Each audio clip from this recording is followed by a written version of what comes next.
She's? She. Coffee. Coffee.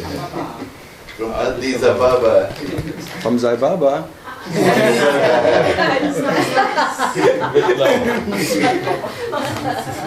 Ashes from Sai Baba. They smell like coffee, eh? Who could imagine? Oh, I believe. Sai Baba's ashes must be good coffee. Is he burned? You know that? Sai Baba? Yeah? Nobody knows? Sai Baba, is he burned or... Buried. Mummified. He's buried. Huh? He was buried. Buried. Yeah, but buried is normal, but mummified and samadhi, it's different. Or burned. We are so much with ashes all the time. Yeah. Should be burned. Oh no. I think he was burned. He was burned? Ashes to ashes. Dirt to dirt. Oh, it's all the time. Exact. So many clocks. Clock. And Jose, all good? All good? Many kilos more and good. Few kilos more. Sorry. I just put it on. Sorry. Turn it off.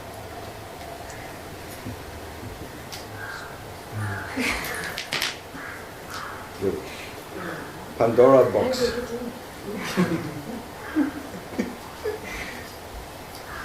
Just in case, all the time. What's up? What's up?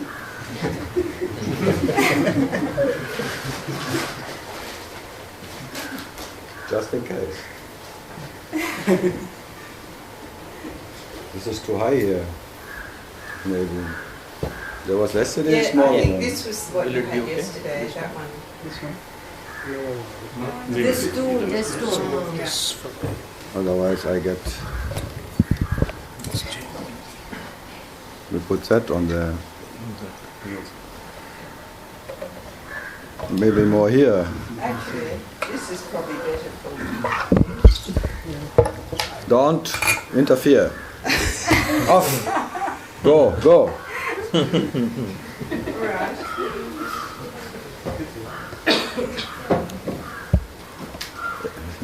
Otherwise everyone jumps up and...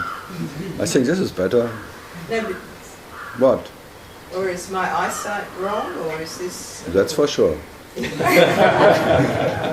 How you dress, you...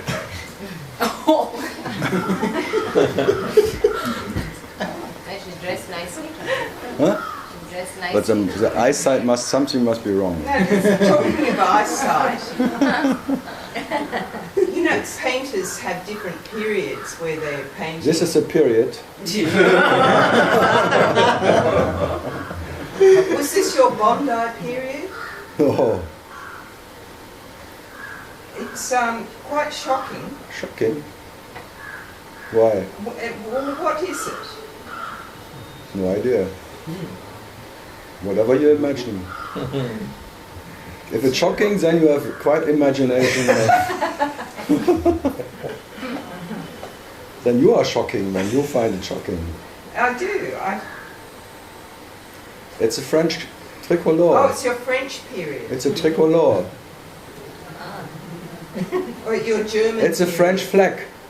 The French flag. Yes, see, red, blue and white.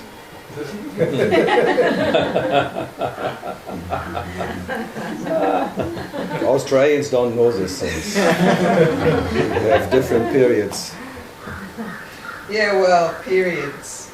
I thought it must have been your Bondi period, but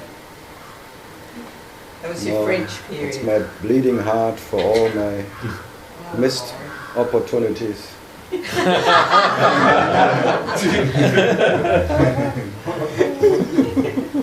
We've all had those, Carl. Yeah, but you stop counting.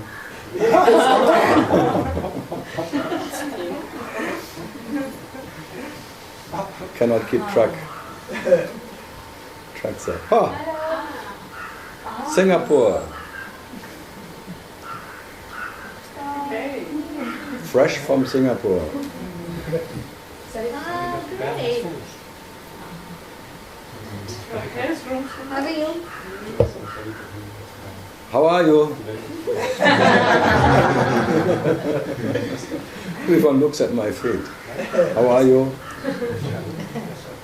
That doesn't speak to me. I try too. How are you? And it doesn't say anything. It's pulsing.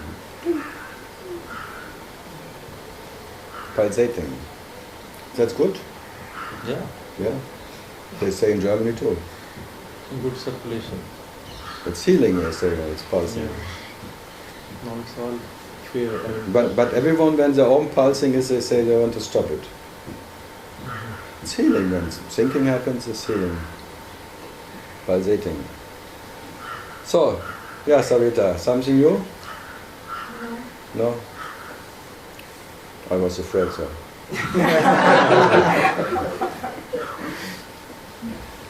Okay. So then that's whatever. Jose, some more question? I'm working on them. That's a new one. I'm working on them. He's Okay, one question. elaborating all the time. Like when you talk or you seem to talk, Look what they give me here. Nice. Ice time. Ice time. French, Iced tea. So what is when I talk? that you say be the absolute man, be the absolute spirit. You mean the absolute as the spirit, or the absolute as the man, or What else? in every plane, No. absolutely in it? Be what you cannot not be. It's like when all there is self, then even spirit is self. What is not self? So be that. If it's meant like that. When there is spirit, you are spirit. When there is man, you are man. When you are share, you are share. Whatever. Yourself, you have no form or no form, so you can, whatever. Dream yourself as everything. You are not fixed on anything.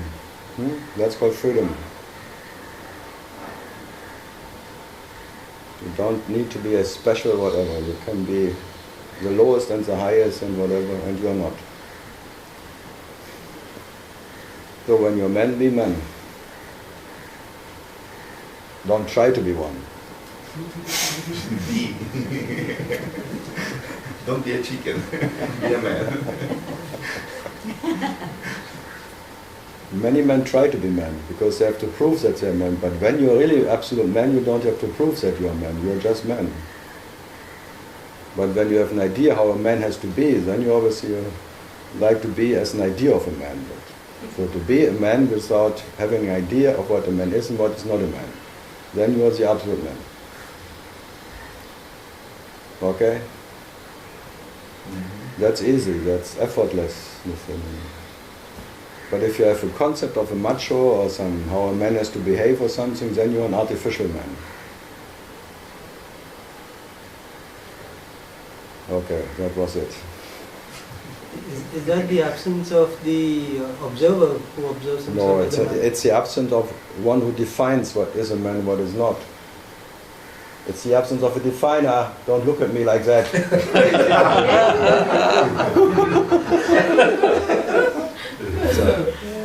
Unbelievable, Majid.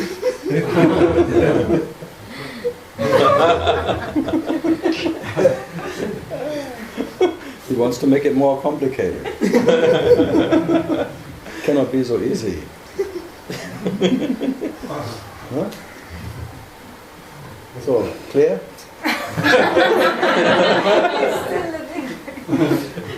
The observer, that is the Forget the observer. The definer. What is the difference between the observer and the definer? But the definer defines the observer. Now try to define an observer. But who defines the definer? What?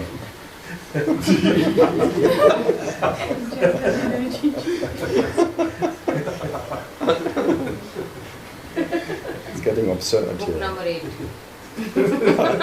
So the booking happens. No, it's not so complicated. Huh? But who wants to always be finer and defines himself as something? Who wants to have a fine life, a fine whatever? That?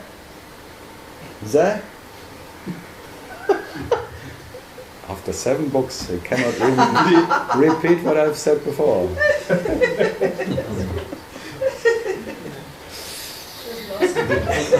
It was lost in the transcribing. Lost in translation. Transcribing from words. But he tried to translate for himself, because everyone who reads translates for himself. Or it's transcribing, then that would be just like a machine. A translator, Would that have been a good thing if I would have got something out of it? to be a machine. No, transcribing would be just word by word, but not making any whatever. Then it's like a book out of 2 hours, 1 book, without any judgment. But you pick things out of it. What you believed is more worse than other things. So you try to define what is finer, what is not so fine. You think that is worse, putting a book, and that's not. The one who is judging. This is fine enough, and this is not fine enough. What is this, the definer who always wants to? That it sounds more true, or it is better than this. What is that? Lover, who wants always to make the beloved looking best. But there's no way to get rid of the definer. I didn't say that. We just talk about the definer. So being the absolute man is, if that's the absence of the definer. It's an absolute of an idea of what is a man and what is not, and that is the absence of a definer. But the moment there's an idea of a man has to be, there's one who defines how a man has to be.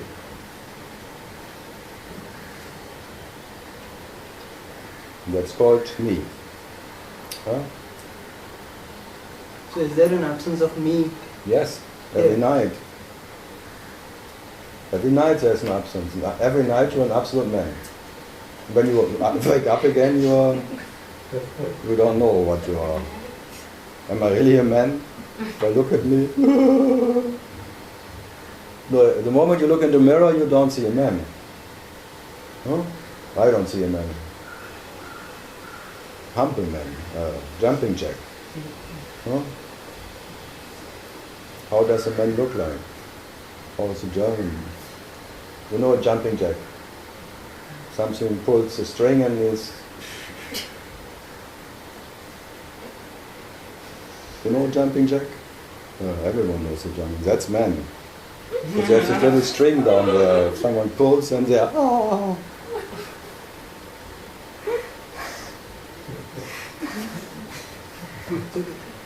So this waking state, is it like sleepwalking for you? Or? Sleepwalking? Why?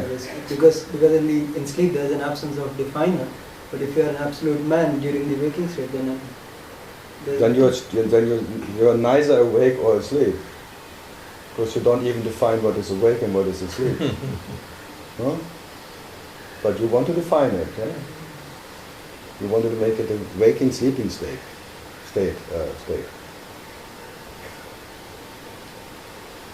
Who needs to discriminate that? And who has an advantage of discriminating something? I mean, this discriminator comes naturally. Who says it comes naturally? Say for me. For sure, I didn't choose it. Of course you choose it. You cannot remember. That's all.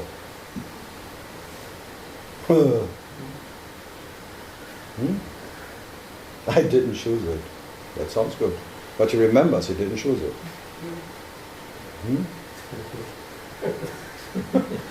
Big choice. So you made the choice not to choose it. Or what? No, I asked you. It sounds very promising. So if one says, I didn't choose it, then we choose. Not to choose. Or what?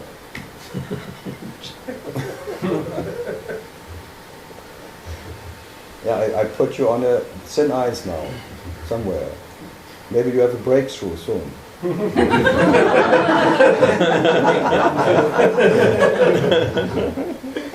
Walking on thin ice. I just remembered something yesterday in the second half. When we were talking, it was a lot of jokes and everything, and it just felt like the phantom can just go away and it didn't matter as much. And then I remembered Maharaj having talks with one of the persons, and they were talking about so many sages in India who decided to just leave their body as soon as they realized their true nature. And this person was talking about Tukaram or someone who left his body, and Maharaj said, if I knew that trick, do you think I would be sitting here? And I thought, yeah, that's right. I would say maybe the same, because you cannot leave what you are, and the body is not different from you. So who is leaving the body? It's just another idea. Who takes himself as different from the body? Who defines himself as eater or something and not the body? Yeah? So we're talking again about the definer. The definer who realizes true nature, and then he goes to his finer place. Fine art. Now this is cross body, and then I go to the finer. I go to the rooftop. I leave the basic kitchen alone. Hell's Kitchen is not for me. I go to the rooftop. No, Maharaj is nice. If I would know the trick how to, I would sit here, and talking to you.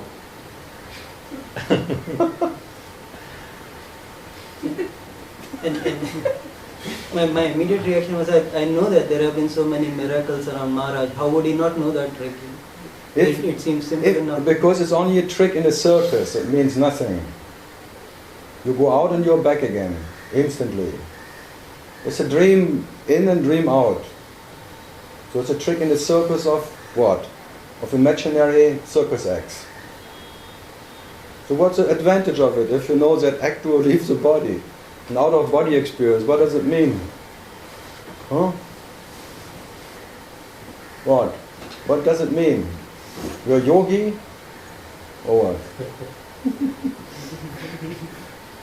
And so there have been so many sages who have so-called left their body just like so many dream circus acts of dream sages who left their body. So what?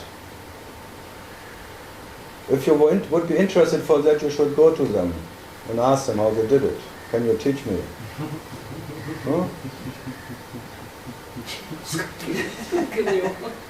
But don't ask me, because for me there is no way out of what I am, and I don't know what I am and what I'm not. So how can I leave what I am? I don't even know if I'm the body or not. How can I leave anything? If I have to leave it, I confirm that there is something I can leave. That already is something too much. So that is, they succeed to leaving the body, they confirm that there is some need to leave something. What a needy bastard of a saint, who needs to leave something to be what he is. What a little weak saint. It's not a weakness, it's a sign of weakness, not of being the Almighty. Being the Almighty, you cannot leave what you are, because there is only the Almighty. So who needs that circus act? Say it. Yeah, but I mean, me. I just want to hear it. But in your own words, you say if there would be a red button, you would not leave it. Yeah, if I said if it would be possible, I would do it. But I tell you, it's no way out. I tried it, and so what? Everyone tries it, but there are many buttons. But I pressed them all, but nothing happened.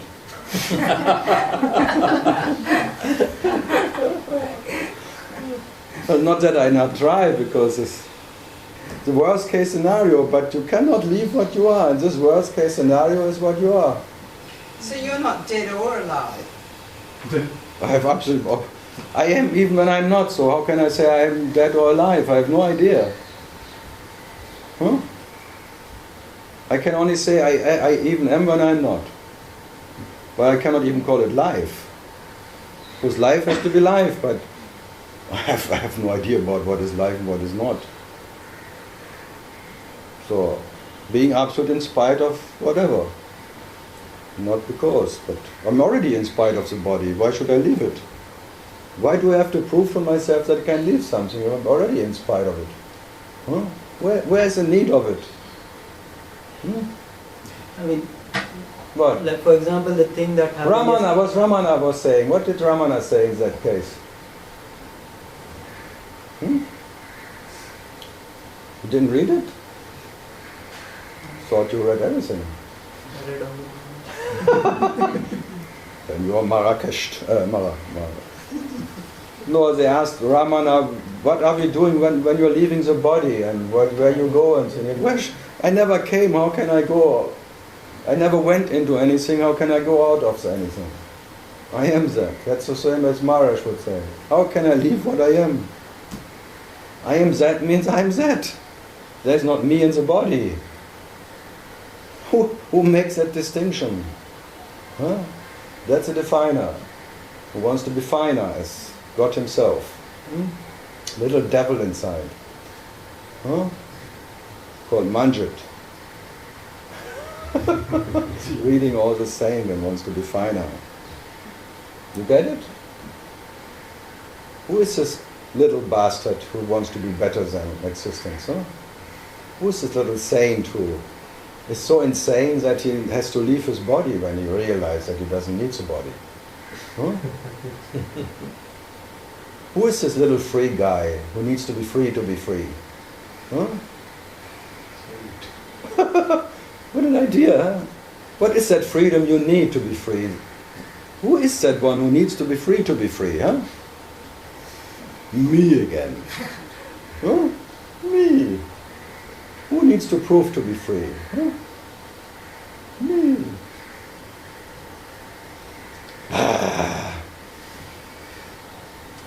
So what else? So yesterday when the guy spoke to you like that, was there no tendency to like, what am I doing here? If I would not have been fixed, I would have killed him. I was thinking about it.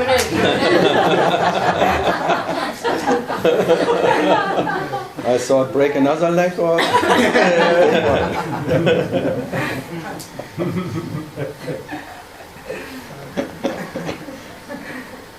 I could not even understand what he said. How can I be offended by if I don't even understand what he says? I was just looking fascinating on his... Oh. That's how it looks good. I liked his energy actually. I was totally fascinated.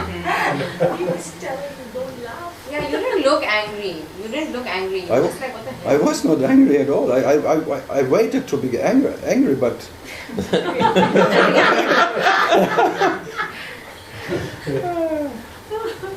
Sometimes I surprise myself. I think you were surprised by him. I think you were confused. Like, what's wrong with this guy? No, maybe he could not take it that I didn't get out of... He tried very hard, but that makes him more and more angry. But That's okay. It's like if your wife asks for something and you keep quiet. You're dead. You know that, huh? Yeah. That's why she left you. Succeeded.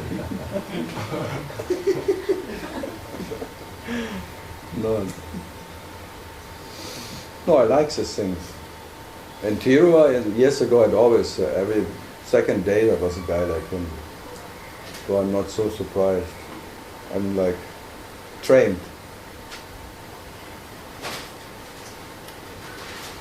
As I say, when I say one can call me underwear and shit brain and super fit, whatever, it just goes.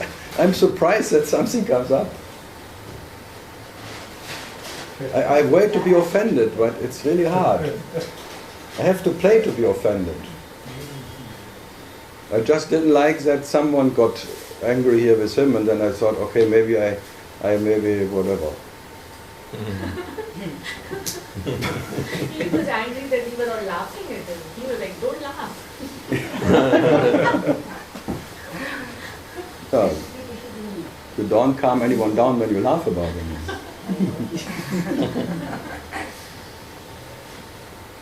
No, I see in this energy there's so much longing and anger and so much pain. How can I be angry about if one is in so much pain? Come on. How can... Suffering.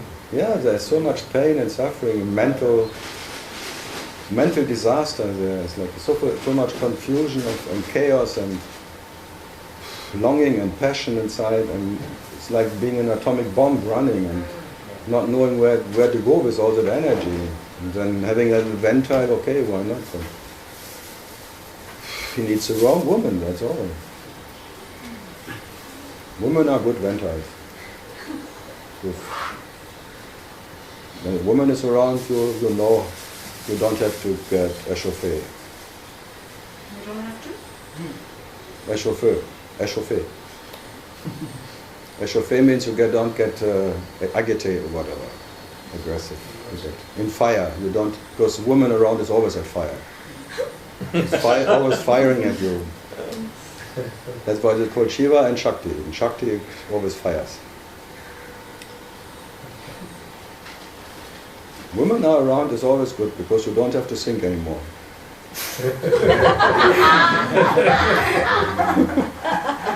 They do every thinking for you.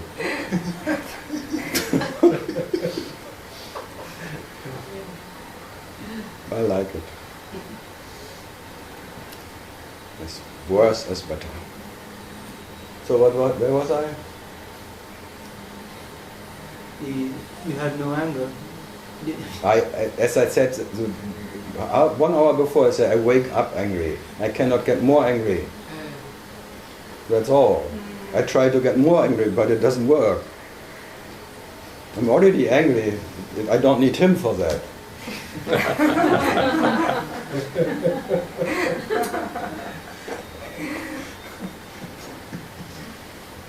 The unconditional anger, it's hard to disturb.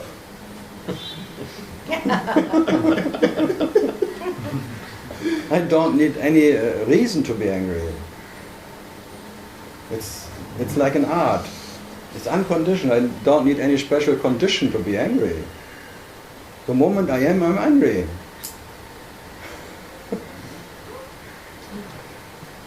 It's a life energy. It's like life energy, which you call anger, but it's just like life energy. Aggressive. That's why I say grace in action. It's aggressive. New definition. It's not new. For years I tell myself so, but I don't tell everybody. That's why the universe is vibrating and not still. Who? Because of the anger, the universe is... Yeah, but what else keeps this vibration? Otherwise it would be dead. Yeah, if the light would not be angry, vibrating in this life aggression, there would be no universe, no stars, no suns, no nothing. Out of this aggression there is creative energy. This is creating everything. What is it? I cannot find anything wrong with it. It's just what makes everything... Unconditional aggression. Yeah. It has no direction. It's just vibrating energies like light, the frequency of light, and then going into the information, because it needs this whatever energetic penetration. It's like go create electricity. Like in electricity you create information of whatever. There has to be a current inside. There has to be some... So when there's a conditional aggression, there's a definer that comes in, and that's why the conditional. Then he calls that is good energy, that's bad energy. And then he says anger is not good. That's the definer. But if this definer is not there, then anger is as good as anything. Because there is only that. Life in action. Light in vibration. If you don't call it anything, then it's just... So what's the difference between unconditional anger in action and unconditional love in action? Unconditional love is the absence of presence. Because in the presence can only be when there is one who is in the presence, who defines presence. In the absence of a definer, there is absence. Then they call it oneness. And in oneness, there's unconditional love, because that is a comfortable, whatever, is as comfortable and that you love. It's a comfort of no separation. It's a comfort of absence that you call pleasant. Nothing is more pleasant and blissful as that. Then there's unconditional love. And when there's presence, there's unconditional hate. Both is unconditional, coming from that Shiva Shambhu, the one who is himself unconditioned. So out of the unconditioned, experiencing himself as unconditioned. In two sides, two faces of Shiva. The absence of the face and the presence of the face. The form and the non-form. And in form it's like a anger, like a vibrating anger, and there's an absence of vibration, of emptiness. That's all. Two faces of Shiva. Absence and presence. So that's how you have the Dvaita and Advaita. The No. absence and the That's Dvaita something is else. where there's That's something else. Advaita is non-duality. No, just this, whatever so the... presence is Dvaita, which is the duality. And Advaita is non-duality. And your preference is non-duality.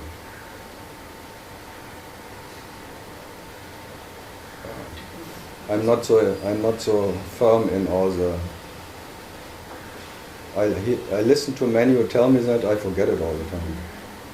What all the meaning of Advaita, Vaita, Tralala, Vedanta.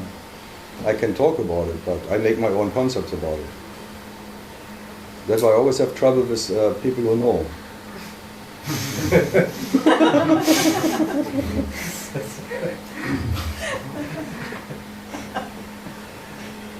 It's true.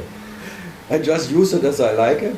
They have more trouble with you than you have with them. And then they get really more agitated. trouble with you. Wow, this is not the God. Even on some undecided doesn't mean Neti, one said. Neti is not this and not that. It's not undecided, because that Neti is deciding what you are not. Okay, why not? I'm happy with everything. Good, Mandit. Where was I?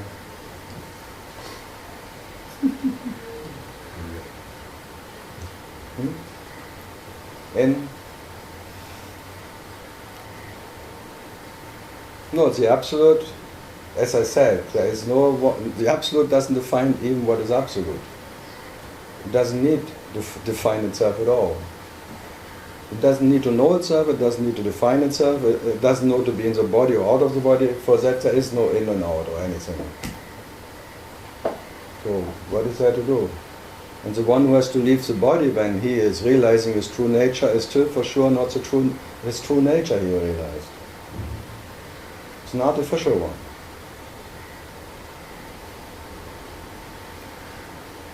Yeah.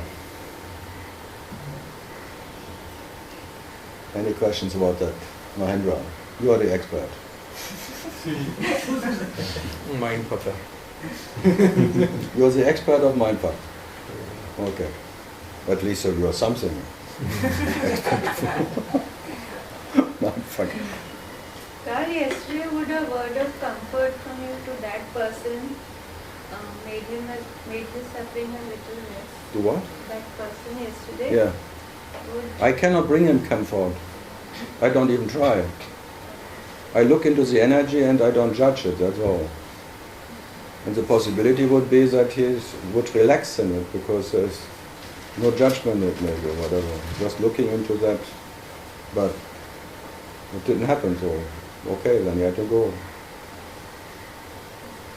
No, I don't want to bring anyone comfort.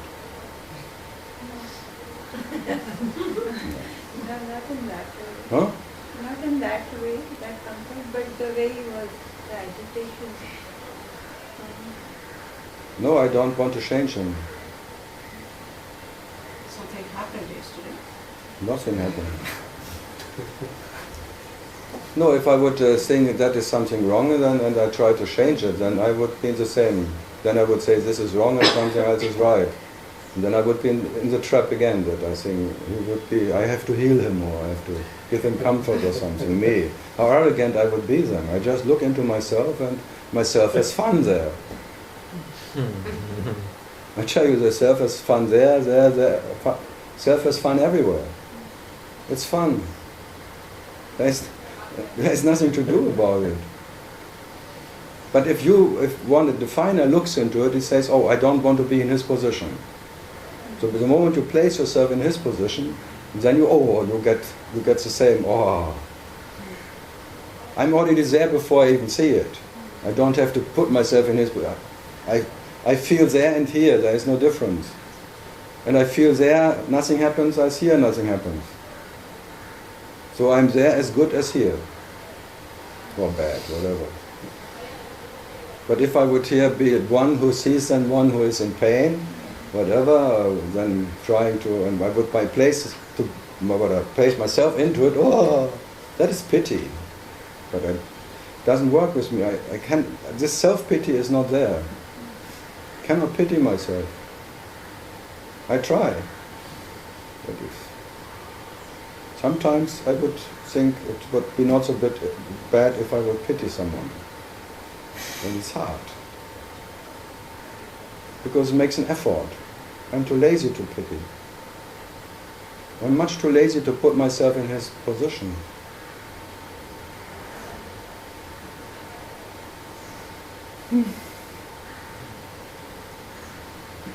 So what to do? No, he must have come with some expectation. No, it's just his role. He plays his role. He's doing it with everywhere he is. In spite of what he was saying. No, he takes attention. It's like a little boy who wants attention. Come on, not more. It's like a little child, a consciousness who wants, "Mama, please hit me or touch me at least." It's everywhere. Everyone who runs around can trying to get attention for his good behavior or bad behavior. If his good behavior doesn't work, the bad behavior comes out. And I'm just a sadist. If you ask hit me, I say no.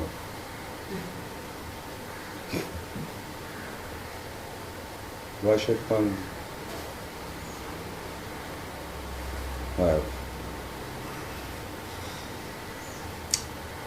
Huh? You know him better, huh? Long time back. Long time back. Yeah, we were studying in the same university. The same, huh? Same way. He passed out, I entered. The same, like... He's 4 years senior. It's a pattern, huh? Huh? It's a pattern.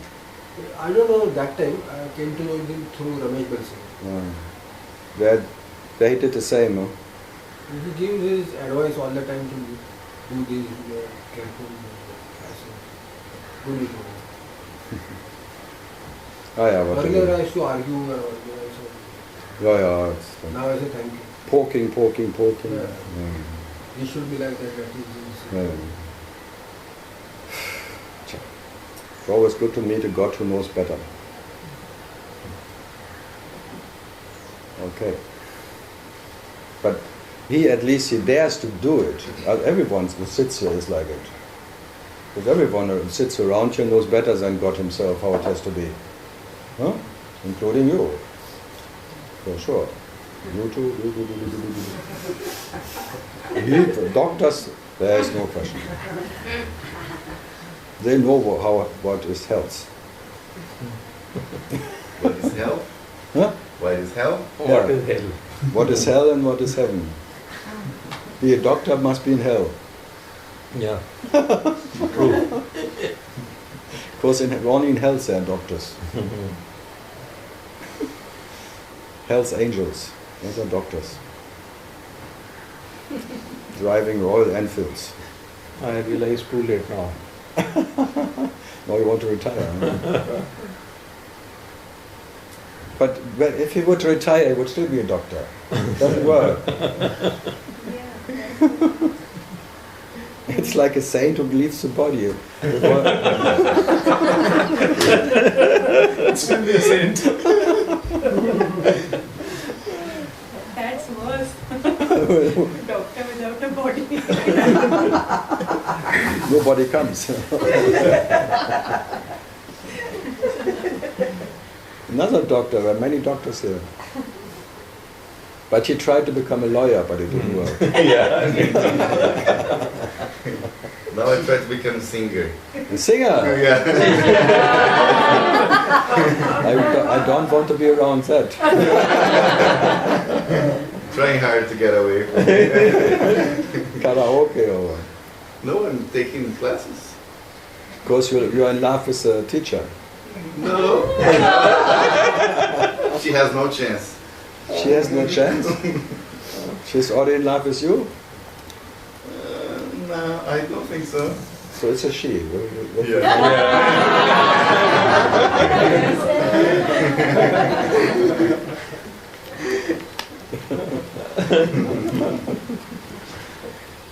And you already made your move?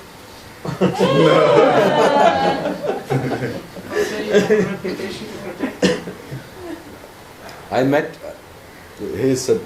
Who's the best? Was it? Yeah. In Colombia, he asked every girl, doesn't matter how she looked or whatever, and she said, for sure one will say yes. 1,000 times no, but one will say yes. Just asking you? No, okay, you?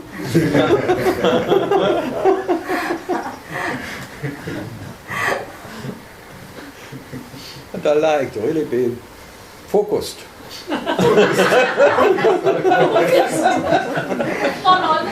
Yeah, doesn't matter who. You just asked every girl. Yeah, then at least the possibilities are getting higher and higher. If you have taste, and you first look who may say yes, and who I would like to say yes. Then you're screwed. Having taste is not good. I think some are getting single, some are staying single forever. Then you need some matchmaker for you. Blind dates. But he makes blind dates with open eyes.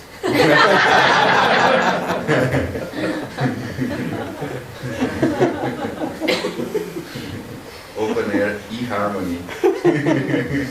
Open.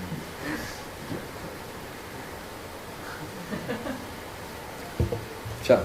Kao, when you said that Arjuna, by the way, had no tendency of avoidance. Not Arjuna, Vishtra. Huh? Yudhishthira. Yeah. His brother. His brother. Not Arjuna. Arjuna is always the hero, get killed and doesn't make it. The brother who no one counts. But He just suddenly becomes a... Thinking about it, I think there will never be any moment of What? not trying to avoid it. You will be surprised. Every night you have this moment. Every night you fall asleep and there's a moment of acceptance. There is no avoidance of sleep or anything. Otherwise you could not fall asleep. Or could you? So there's an exhaustment. You're so exhausted that you cannot even avoid anything. So it is exhausted. And then you fall asleep. When you wake up fresh, then avoidance starts again. But after exhausting... No, he was so exhausted from all the wars and all the things, whatever, and all the family in hell and all whatever, the circumstances, that there was no energy left for avoidance, that's all. It was not his choice. It was not his, now I am accepting. There was just no energy of avoidance left, that's all. Total exhaustion. But that means for eternity or for that moment? No, as you fall asleep at night, if you wouldn't wake up, you would not mind not to wake up, would you? And for sure, consciousness coming to that point, he starts again next time. It's just a pointer. Of acceptance is then when there is no energy left for avoidance. Because when you think about eternity, it seems to be so exhausting. Yeah, that's why I talk about the infinite eternity, because it exhausts you that maybe that avoidance cannot happen. And then there's a natural state. It's a trick. It's like one idea, like a song, taking out the other one. So exhaustment, that there is no energy left for you to avoid anything. Because there's no way out. That exhausts you so much because you try to break out, but you exhaust yourself so much and there's no way out. This called... Yeah, like taking the singing classes, I'm trying to not to be a doctor, and so I have to go there and practice. No, you have to make so much money that you make singing classes. Yeah. No, but you are always trying to avoid somehow whatever you have. That's the case for me, at least. No, that's a basic of a me. The me is there because the me tries to avoid misery, discomfort. That's called me. Because the me knows without the me is better off. It's a knowledge, you know it. And I agree. Like the absence of the me is, for the me, the best. So the no me is the best me. But it's still a me, but a no me is better than another me. So there's a preference. Time is not so good, no time is better. Form is bad, formless is good. The pure spirit is better than this cross body. All this definition. Even sometimes this love is worse than unconditional hate. No, you hate love as much as hate. Because I went to Mexico and then I went to this Nuestra Señora de Guadalupe, you know, this shrine, and they have so much devotion, and you are into this love for some days, and you start getting angry at it, you know, you want to get out of that. Yeah, it's a bit artificial, the whole thing. It is not real. Then you're longing for the sadness again. Because in sadness you feel more real. Mm-hmm. So, maybe why not just staying in sadness? Why not just being sad?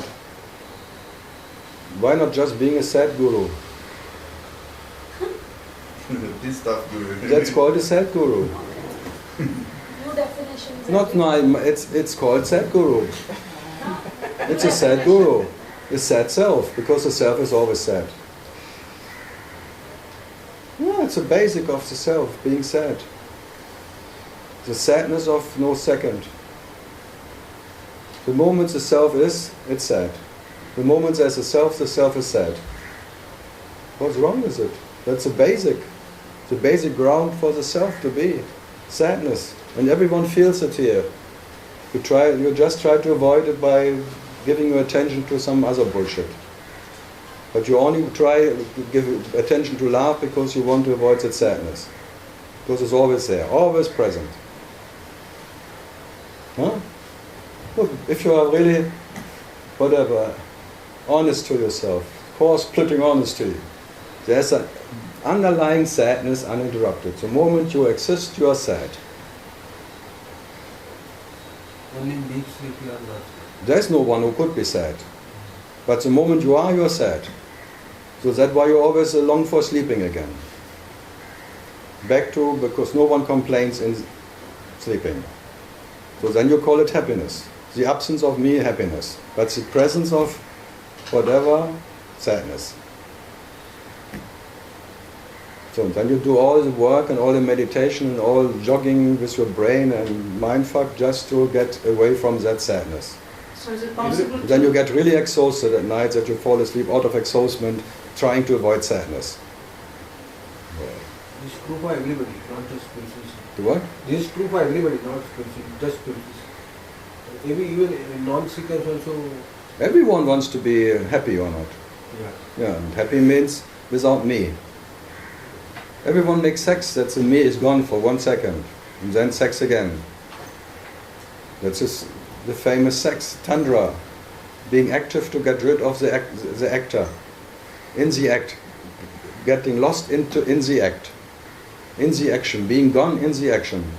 Marathon, having a dead point and then no one runs. All that, or in meditation, you start as a meditator and then you get lost in meditation. So you do everything to get lost. So, even enlightenment is an idea that you can get away from that. Because your idea is, and when I get enlightened, then I will be happy forever. Fantasy. I will not be sad anymore. Yeah, it's fantasy, it's fiction. You always imagine some fiction that one special thing, what then sadness would be gone. If I get a letter, I do this. Yeah. You always imagine that and some hope that one day I will be out of it.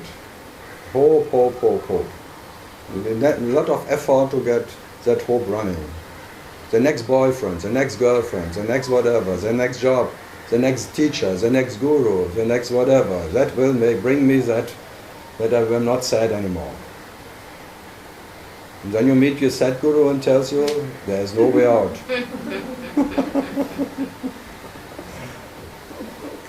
So can one rest in sadness? No one can rest there. In sadness you disappear. There's only one who wants to, the avoider is only there when he gets out of sadness, out of that sadness. And he is like a different from sadness, and it becomes my sadness. And then you are anyway in trouble. The sadness is natural. And in your natural state there is no one. There's only one when there's one who wants to avoid that, trying to get out of it. Artificial. Artificial? Getting out of sadness. You are trying to avoid what you are. Because the presence is sadness. What's wrong with sadness? Who told you there's something wrong with sadness? Huh? But if it becomes my sadness, that is a problem. No, my sadness only there when you have my happiness, when you have an idea of happiness, then there becomes my sadness. So happiness makes one who is sad, not sadness. In sadness there is no one who would say my sadness. Without the idea of happiness, there would be no one who is sad. Yeah, that's the case. So happiness makes you a sad one, not sadness. You always blame sadness, but sadness is not doing anything. This bloody happy, happy, happy, happy, PPP. Happiness is your enemy. Ah. Sadness is your nature. But you make sadness your enemy, you make yourself your nature, your enemy. What? That's ignorance. And I'm not the first one. Nisargadatta always says that when you strive for happiness, you're a sad bastard. So happiness makes you a sad bastard, not sadness.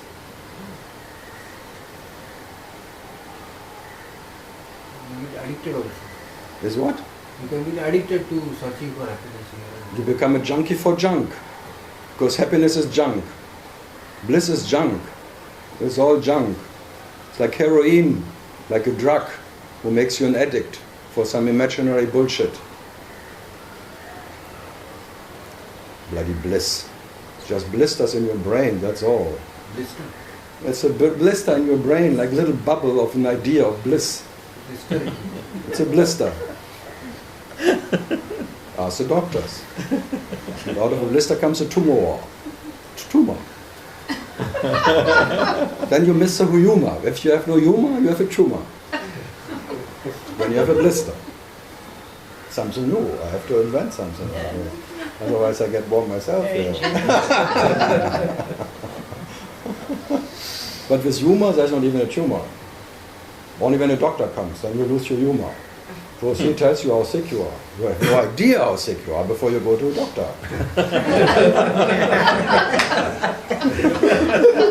On the top of that, he collects money for that. Yeah, you have to give him money for that.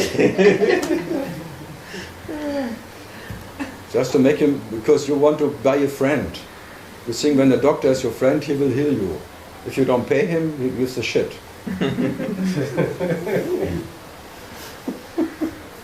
Doctor. It's amazing, huh? Happiness makes you miserable. No one thinks about it. Sadness never makes anyone miserable. Happiness is your one and only enemy. Happy me.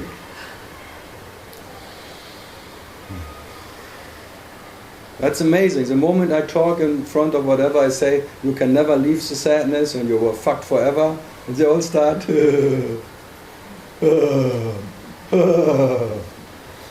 Suddenly they don't know why they're laughing, because you're just laughing.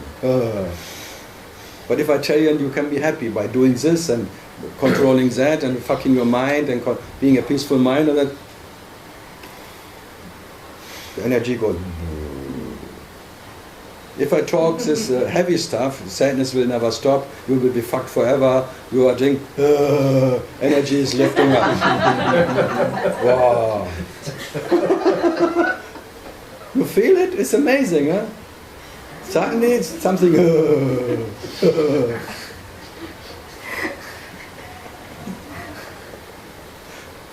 So then you can say there is that happiness which was always there, you never have to go for, because the nature of sadness is happiness. But the moment you want to avoid sadness, you are mediocre, something between, some whatever. Everyone says there's such an Ananda, there's only Ananda. So what is then the nature of sadness? The sadness is not different from happiness. So absolute sadness is absolute happiness. What's the difference? It needs a definer again, like Manjit, who believes that there was a saint in a body. Once upon a time there was a saint in a body. And then the saint realized his sainthood, then he was out of the hood.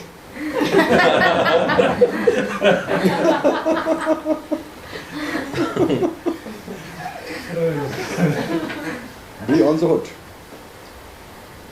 I like sainthood. Into the wood, out of the wood. Would I or would I not? Would. Yeah, Sveta. It's funny, sadness is never celebrated, ever. I celebrate it every moment. Yeah, but from the time you as in you grow up. Because you are born out of happiness. Because you are born from happy parents. They were very happy to see you until you start crying. You have to say, I'm so happy, you're my child, I love you. Every day, 100 times, I love you. In spite that you are unbearable, I love you. I love you anyway. You're an asshole, but I love you. You are family, you are family, you are family. You always have to repeat that bullshit. You are my family. You are my one and only. I love you, I love you, I love you. Bam, bam, bam. Hitting that poor child all the time. Fuck love, and you really hate this loving bullshit. Just give me more pocket money.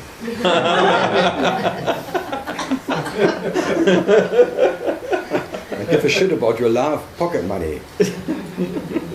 Cannot buy me a lollipop for your love.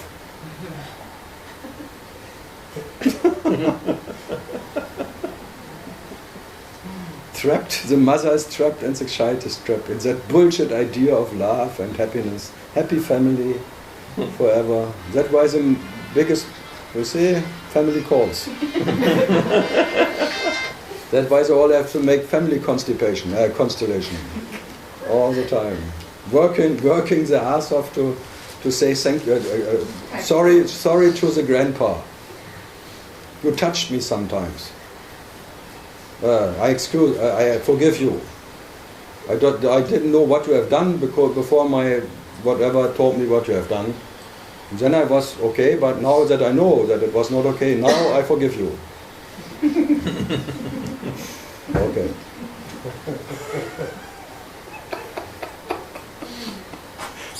What a shit constipation that is, huh? Oh. Huh, Manjit?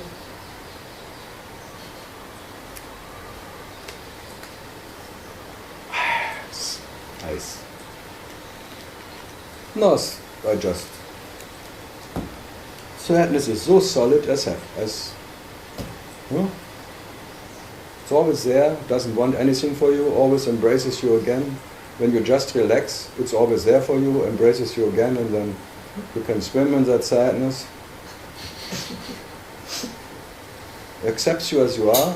You can be the most saddest bastard and stupid as you are. Sadness comes and says hello again. Where was you so long? Hunting for happiness? Oh, who are you?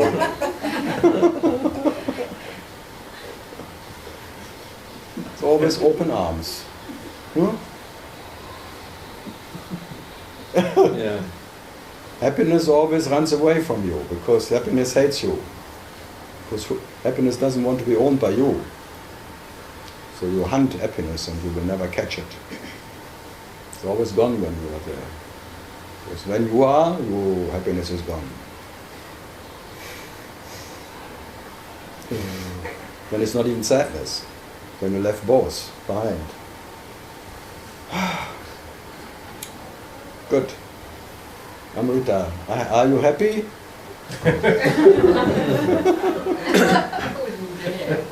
She wouldn't dare.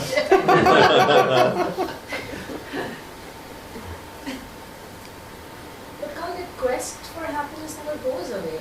Of course it goes away. Every night it goes away. Every night, but every morning it starts. Every morning the stupid guy wakes up. To what? It doesn't mean that... but I just tell you, sadness is always there. So all these ancient sages, I'm also going there, all these ancient sages who so-called told you that there is a way out, but all forbidden. Yeah, there's a way out by being what you are. Because what you are has no in and no out. What you are doesn't need to go out of anything. So the absolute way out is that there's no way out. Yeah, come on. But to convince myself that there is You no one want to convince yourself. that there is no one in the first Well, that's place. artificial bullshit, yeah. But you know it already, there's no way out. You tried so many things and nothing worked. So, I always have this leftover, so I tried all the whatever Oshos and tralalas and meditation techniques and all things, and nothing worked. Sometimes it comes up again, but then... So what to do?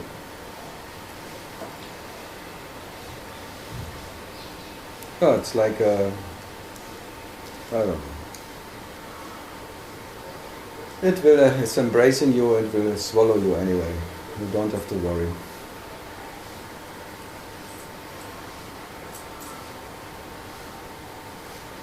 So you just have to enjoy the ride, is it? Just sit You back cannot and enjoy the ride. You can only Or enjoy... go with the flow, whatever it is. Yeah, that you cannot enjoy because you feel like a leaf in the wind and you feel helpless. It doesn't work. This acceptance and go with the flow is artificial. It's not, doesn't work. It works, but for that it doesn't work. You always have to make a little effort for that. Yeah, that's true. I have to relax, I have to relax. I have to understand, I have to whatever. Oh. So it may work for a while and then it breaks down again. Then you have to break down again from all that stress-free stress.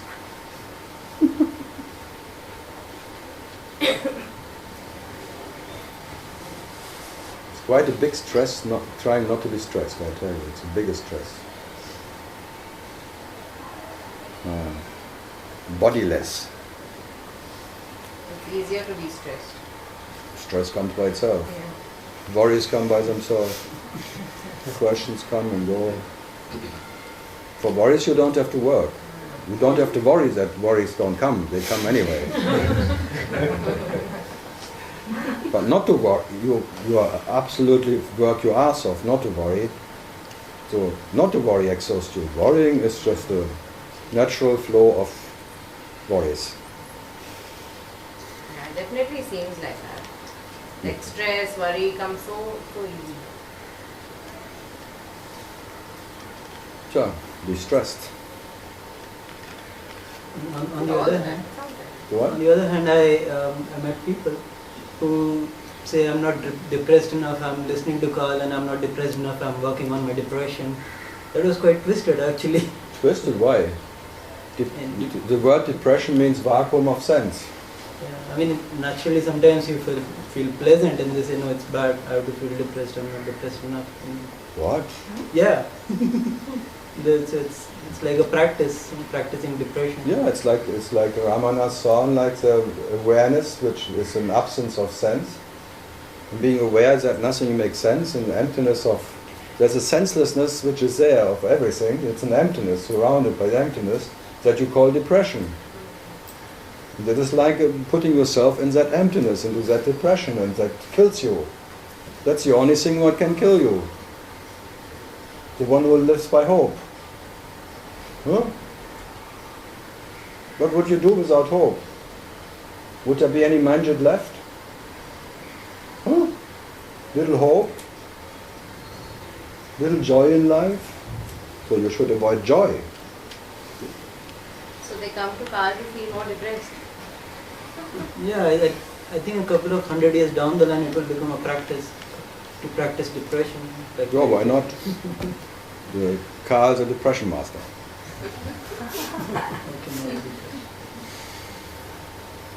No, it's like, how can I see more emptiness? It's the same question. Yeah, try. You have to practice. It's a tapa. Look into the things, look into the objects, look into the world, look in whatever, and exercise emptiness. Seeing the emptiness in everything. In every whatever attempt you do, in every whatever you try to be happy, is empty. Try to see the emptiness in happiness, and then you may see the emptiness in sadness too. Is it a trying or is it just a... No, it's a meditation. Meditate about yourself. Inquire yourself. And just give attention to that what is the nature of what you see, and then you see emptiness. And then that one what you believe to be becomes depressed. Because there's no future in it. What you are needs future. Huh? Postponing, one day I will be enlightened, one day I will make it, one day I will understand myself, one day, but never what? No? How to get rid of that one day? Out of reading books and reading all the saints who left their body because they realized their true nature, fuck it all. Huh?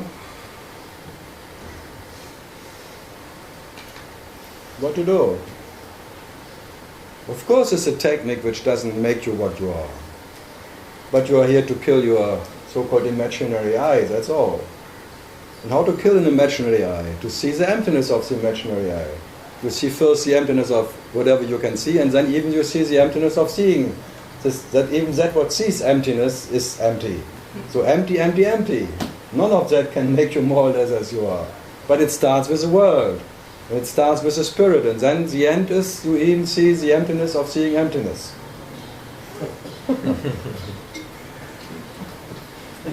If it is done like an active practice, doesn't matter, do it, and then when you have done it and you're through it, then we talk again. If there's still something to talk about, then we can talk again. But not now making it already an intellectual acrobatic act of your zen and zen and zen. Because you now imagine already how it would be then. No, this comes from what? Talking to someone, and it's just... Talking to someone, don't talk to someone, talk to yourself. Talking to someone. It was like escaping. I talked to someone, not to... It was just someone, not me.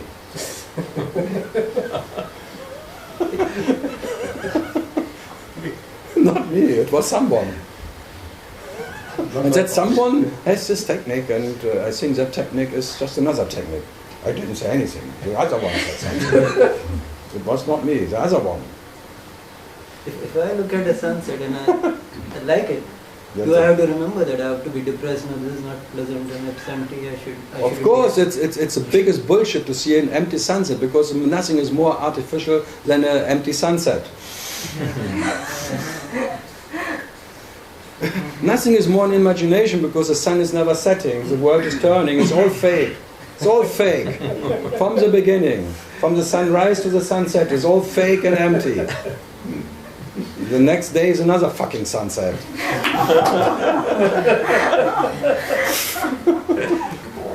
Then he's trapped in sunsets. The whole day waiting for the next fucking beautiful sunset. Then he becomes like an ex-Osho sitting in Goa. Exactly, oh, sunset.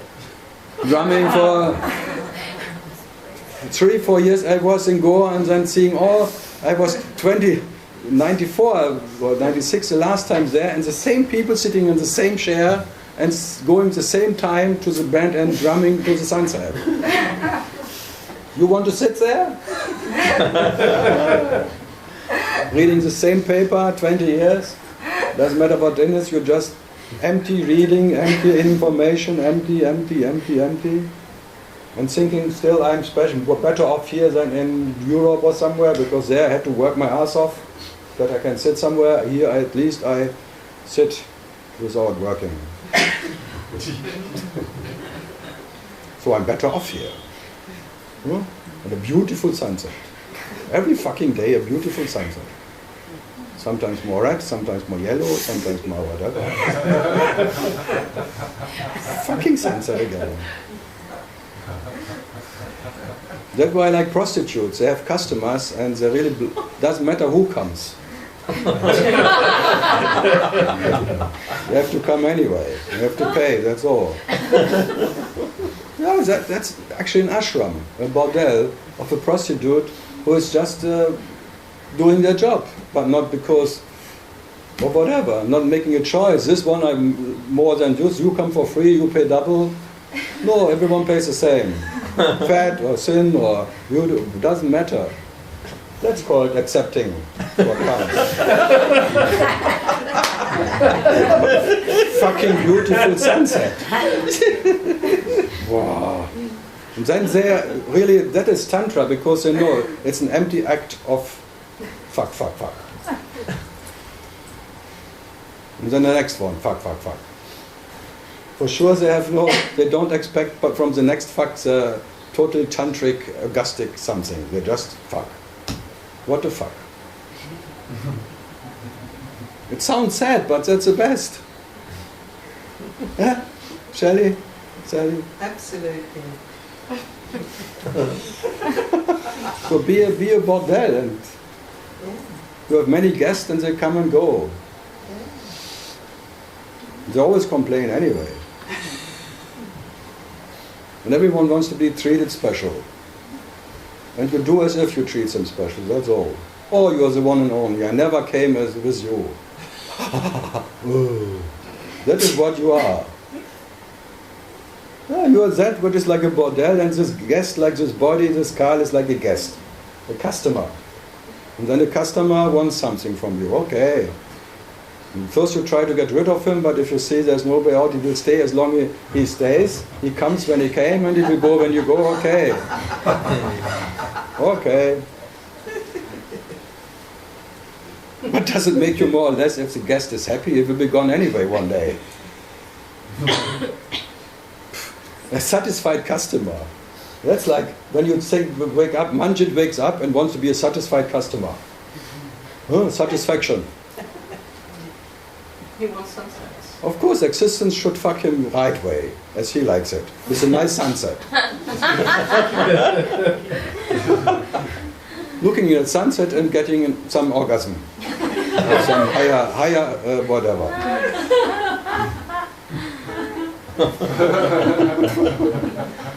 And riding a white horse into the sunset. Indian cowboy. Too much TV, Karl. What? He talked about sunset, happy sunsets.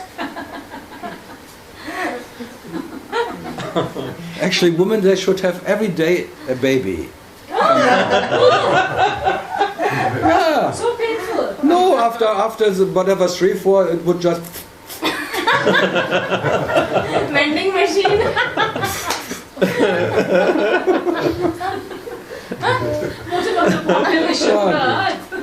Yeah, so India is like it or not. Every 2 2 minutes there's some birth But coming out of why a should woman. we be having babies every day? I don't know, because then you see it's nothing special.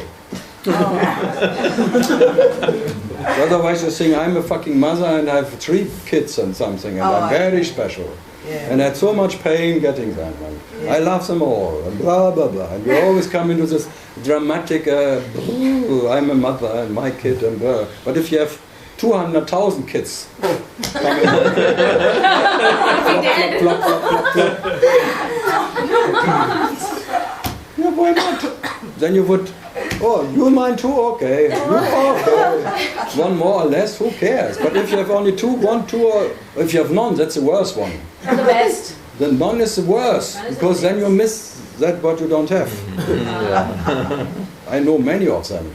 Now you have one. I don't. No, but there are many who make a choice of not having kids. Ha Because ha they ha don't ha want. ha ha They ha don't ha need, ha. they don't No feel. one makes the choice of not having one kid. I mean, Come on. I'm talking There are about- so many people. You don't have children. Look at you.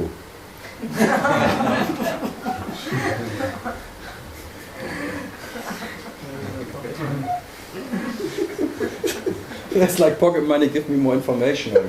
I want to spend something to my friends. Give me something. It's done. No, just to see it's nothing fucking special when you believe that you are the queen of existence, but because you have a baby or something, and you're very special, and you created some little Monster. whatever scary monster show.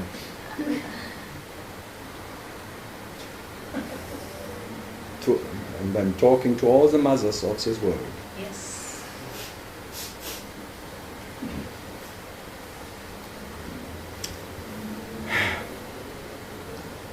Herr Sweater?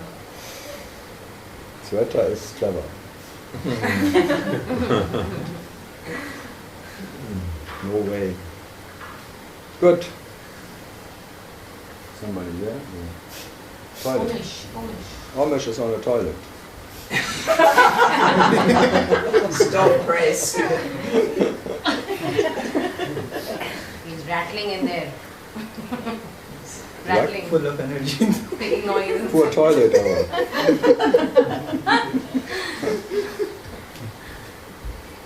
A friend of mine from Germany, she came from Arunachal, from the cave, meditating and thing. Then the energy, she went home to the hotel and she was sitting on the western toilet and the whole toilet broke in 1,000 pieces. And she, huh? You were there? Yeah, Agnit. Agneta, she comes next week too. Why it broke? Because the energy, come on, this shaking monster energy. If that vibration resonance in the right way, everything breaks. Amish has no toilet at home anymore.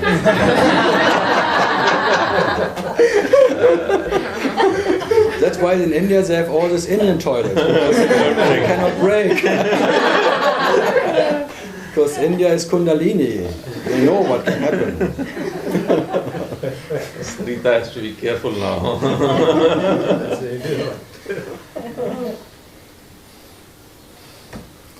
So where was I?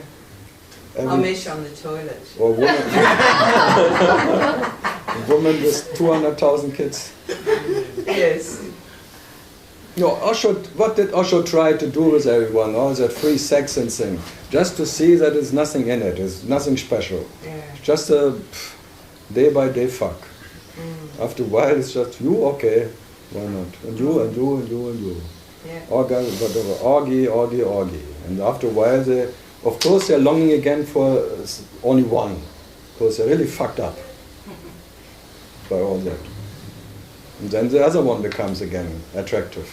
To having only one lover, being monogam again, and seeing not all of this one. So even that didn't work. Suddenly they make couples again, and then true love, and I have to love my beloved, and I don't fuck with everyone anymore, I only fuck with one. I'm fucked up with being free. I don't want to be free anymore. No? No. As you say, no way out, you always try. It's never right. Or is it sometimes right? I didn't get it. It's never right. Is that right? I don't You don't know. Never. How do you know that you don't know? Huh? How do you do that? How do you don't know? Now tell me. It's very in art. How do you do that? How do you do that you don't know? I'm tired. But what makes you so tired? So many experiments. To what? So many experiments. Experiments. Desperation to go to The scientist is tired now. No, not random. This meditation, that meditation. Meditation. Meditation is tiring, I know. To get self-realized. Self-realized is really tiring. To make it a special realization is so fucking tiring. Realizing yourself is natural, but self-realization, it's impossible and it's so fucking tiring. Realizing is natural. Realizing. Okay. But self-realization, you bite in your own tail and it really hurts. That's really hurting. Always biting in yourself. You go in circles. Yeah, you always run around your own Trying the tail. vortex. Trying to become a tornado. What is the difference between enlightenment and self-realization? Both are equally bad.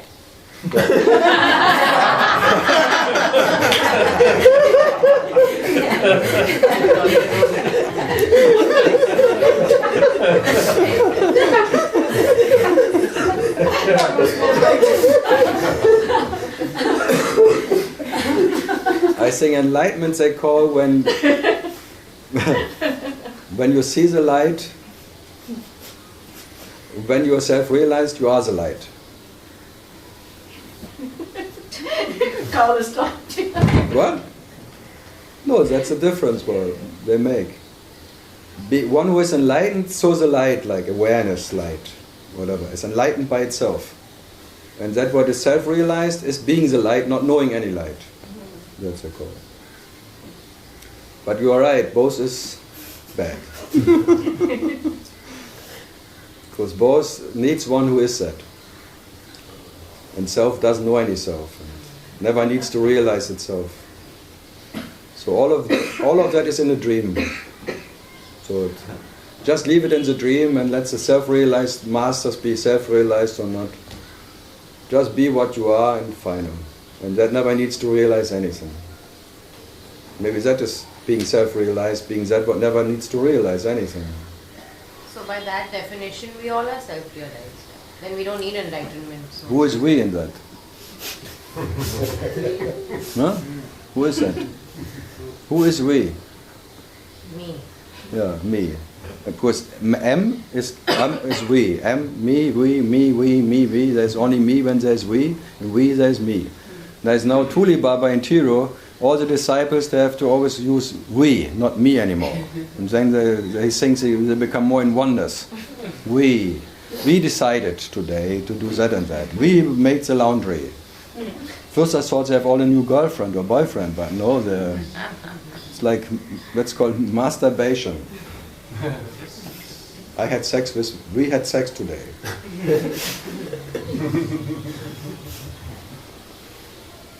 There is a oneness university also. Yeah, Some. in Madras, Yeah. Chennai, Diksha. No, you are right. Whatever one can reach, whatever can be realized, is a dream realization. Even the self is in the dream. Even the What? Even the cell? It's a dream object. All is dream. But the Parabrahman, that what is, it's just a pointer to what you can never give any attribute, you can never find in the dream. There is no need for anything. There is satisfaction by nature and not by fiction. But the sunset, that is satisfaction.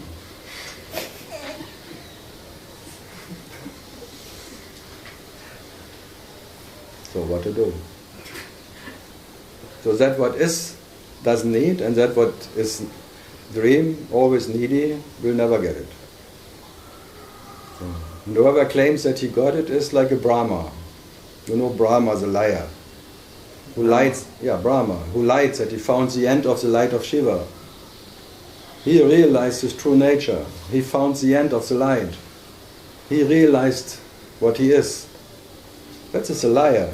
Can only be a lie. The one who found the end of the light of Shiva. That's why there's only one temple. A liar temple. Where is it? Where's the temple? Pushkar. But in Thailand also there is a Brahma temple where there was a bombing a few months back. Yeah. I think also awakened ones and realized ones, they are the disciples of him.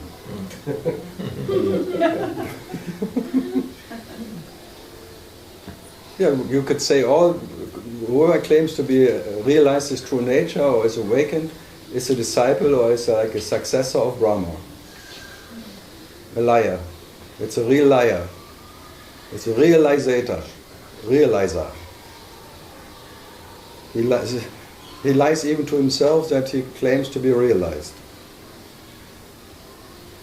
It works. And then they have many disciples. Whatever.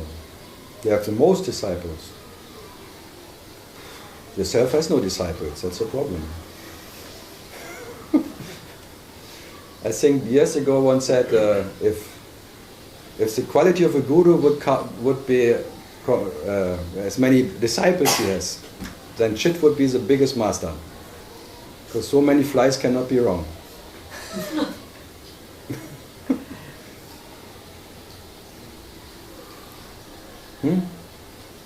Quantity of shit cells. Good. Something else. We were flying away from the sadness.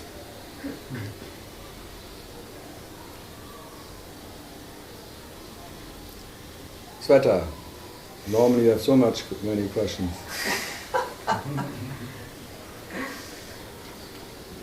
But Rupa has always questions.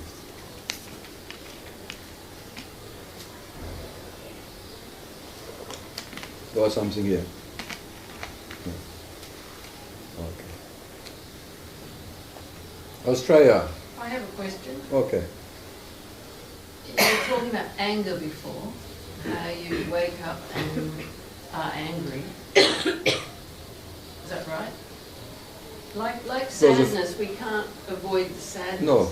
The moment you wake up, there's sadness. Yeah, and anger as well? Anger too. Life energy.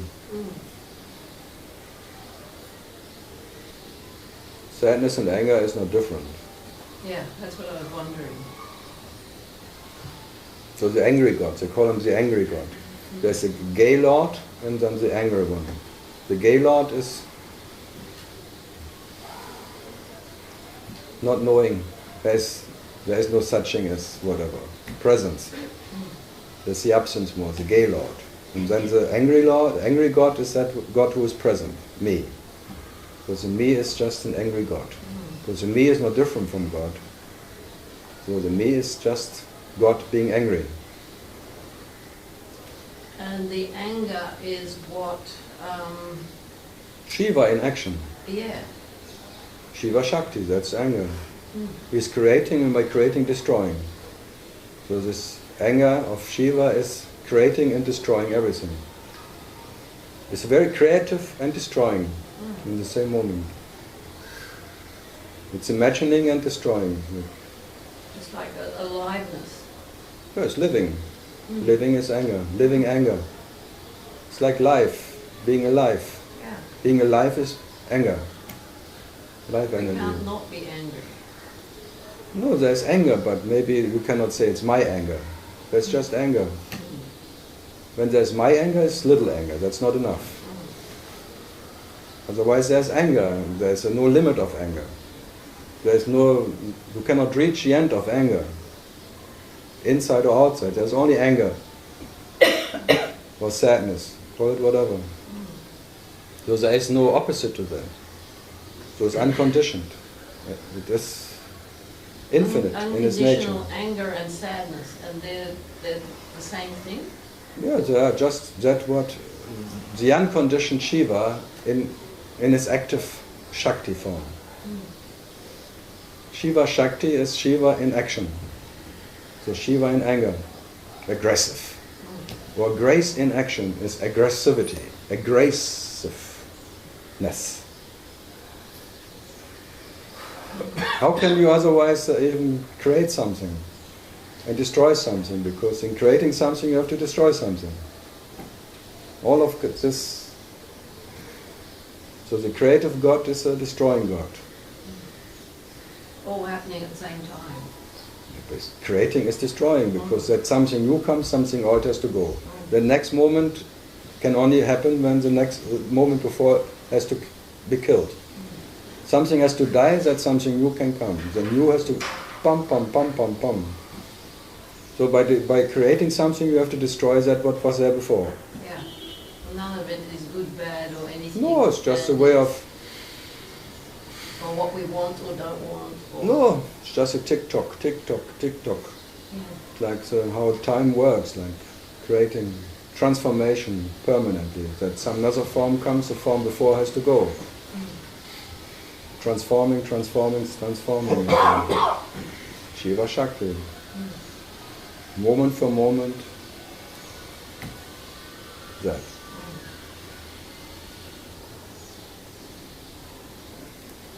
No, just to point out, if there's only unconditional anger or sadness, and without any opposite, there is no one who can own it, because ownership can only happen when you are mine and yours. My anger, your happiness, when this starts defining my thing, my limits, then it's a me there. When there's anger, the presence, call it presence, and the presence is Shakti, energy, that's anger. Then this is creating something unpredictable for anyone. So to be that anger, no problem. Yeah. But calling it my anger, my little one, then you're pissed because it's too small. It's never enough. It kind of goes against the sort of conditioning we've had about these things. Yeah, you believed your mother and father and things. Yes. What does you make you? So, and they believe their whatever. Yeah. It's like a silent post. Like everyone tells something and you believe it, just for the sake of peace maybe. More lies. Yeah, one liar is your ancestors were a liar and you become an ancestor for they're all liars. That's called realization. Yeah. The liar's realizing itself. And you're handing down the lies. Yeah, and then you rely on lies. Because the moment you rely on lies. On lies. And you lie. And you lie again. Every morning you wake up, you lie to yourself that you're awake. So you can only realize yourself in lies. Yeah. How else can you realize yourself? The truth can never know truth. Knowledge cannot know knowledge. So whatever you can know, especially the knower, is a liar. It's a lie. That's why it's called Lila. The Lila. The knower, the beginning is false, and whatever comes out of that is false, false, false. It's a lie. And when the phantom is angry, that's the phantom exists. The permanent existential crisis and being angry and then trying to find some way out. Yeah. And be happy. And then you think your sunset is better than something else, and something is like this. And because in the sunset I get lost for a moment, and like an orgasm after sex, then you want it again, or a cigarette, or working your ass off, or you always try to meditate to have moments without you. Yeah. Nothing is better than moments without you. Nothing is better than moments without you.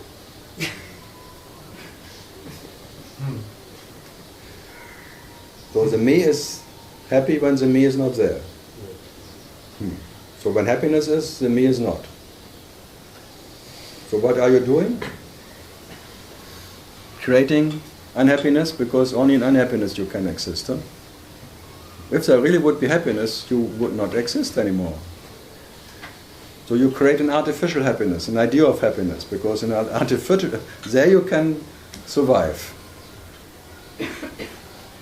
And by an artificial happiness, you create an artificial sadness. And then there is true polarity. Fake, fake, fake, fake. So if you cannot make it, fake it. Huh? Fake it to make it. So you're fake the moment you exist. And that the fake can survive, he has to fake. Fake, fake, fake. Huh. Fighting for survival. Good. Anything else from Gold Coast?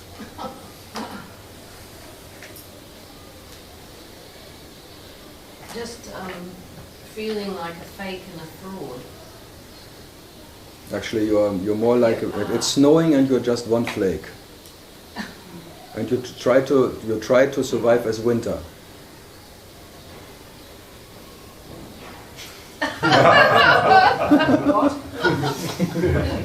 Yeah, you want to keep it cold. You want to keep cool because you know when life is really burning, the flake is gone. It will be water again. The flake, this structure of this form, this me, that ego, can only survive when it's cold, when you're stiff. So you keep stiff. You even trying to relax, you keep stiff because you want to have this structure. This whatever function, this little cluster of me can only survive like a flake, a snowflake. When it gets a bit warmer, it's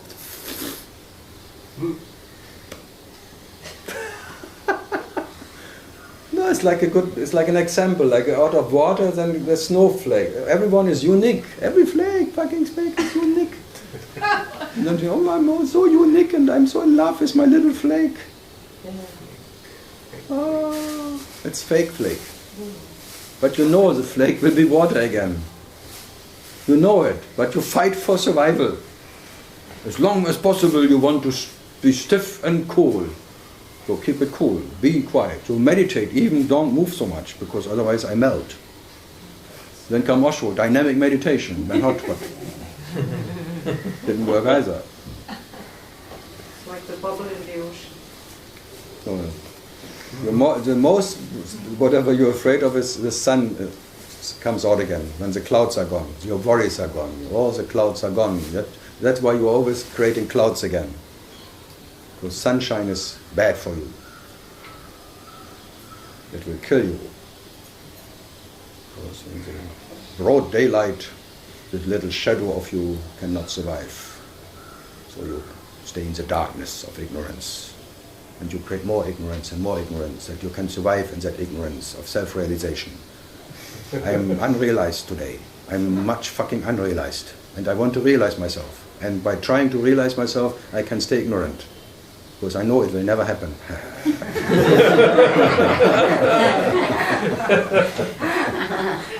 Tricky bastards everywhere.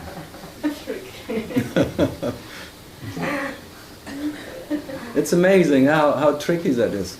You have the best intention and you know by having an intention I survive. Even the best intention is good enough for me. To survive as one who has an intention.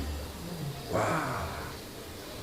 Because that keeps me a relative bastard, and I need to be a relative bastard, otherwise I don't know what will happen.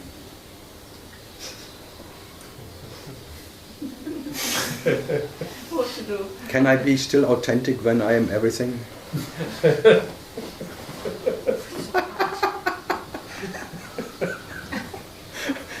One has really to see this all bullshit, huh? Can there be an authentic everything? When you are just ordinary, whatever is you are, so total ordinary, when you are not different from the share, from whatever, can you be authentic? An authentic share or an authentic emptiness, an authentic fullness? So trying to be, going to that oneness and thing is very safe. Hmm?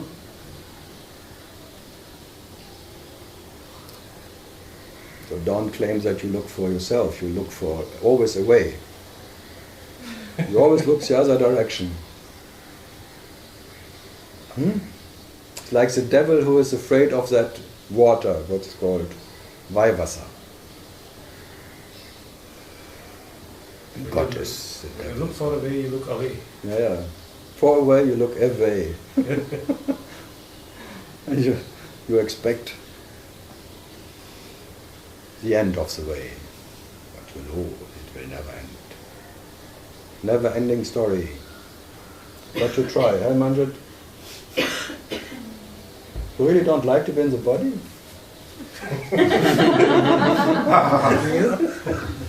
I don't mind, actually.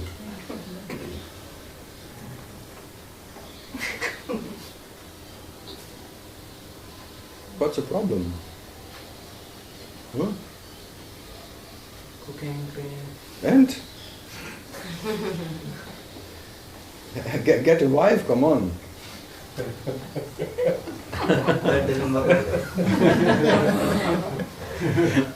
He tried, it didn't work. Or she didn't work. Still cooking and cleaning. For two. For two. And you have 10 times more dishes than alone, huh? Yeah. That's always the amazing magic of a relationship. It costs always 10 times more than when you're alone, and the dishes are 10 times more.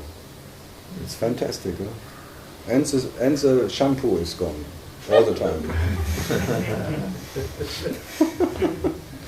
Shiva shampoo. So much hair.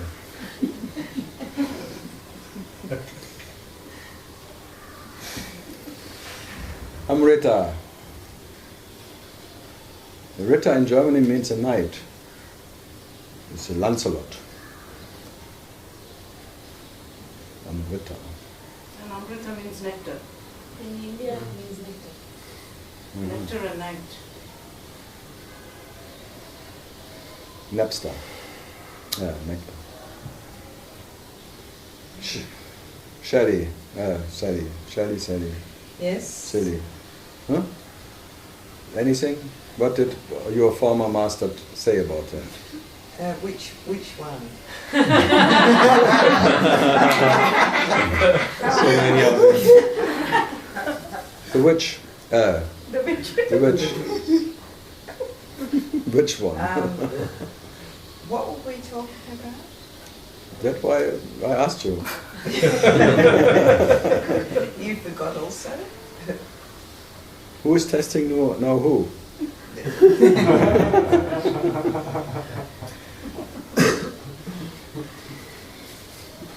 It's too long ago, huh?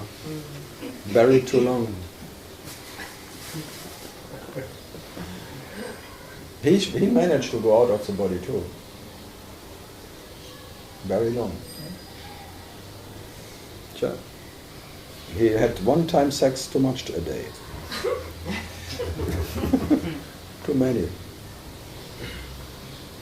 Yeah, he was famous for the tantric master. 3 times sex a day keeps the prostata cancer away.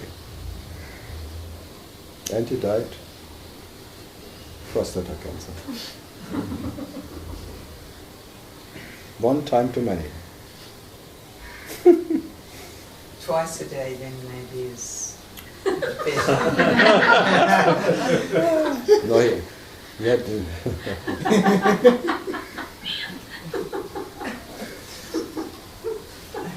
You're too lazy for that, huh, Andra?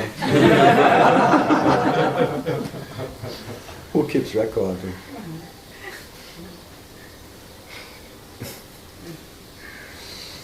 Something more? Yeah. You said that there is no sense in means having kids and then loving them. Something like that. Something. Having kids and loving them. Having kids and loving them. Having kids and and loving them. No, you cannot not love them. But if no kids, there would not have been these people, including yourself. That would be not so bad. I think everyone would be happy. Yeah. So they didn't create for happiness, they created for sadness. They created more. Now it's 8 billion sad people. Before maybe 4 billion, now 8 billion. And in 20 years there will be 15 billion sad people. getting more and more. So it's not like creating more happiness on this world. It's trying to kill the world, actually, by having babies. It's one way of killing the world. And they call it like, I create taxpayers. What would you do without my kids? They pay your pension later. So I pay your pension now because I fucked for you. Not for me, I fucked for you. It's crazy, huh? And everyone should be so grateful for the mothers that they have some babies. Whoa, not me.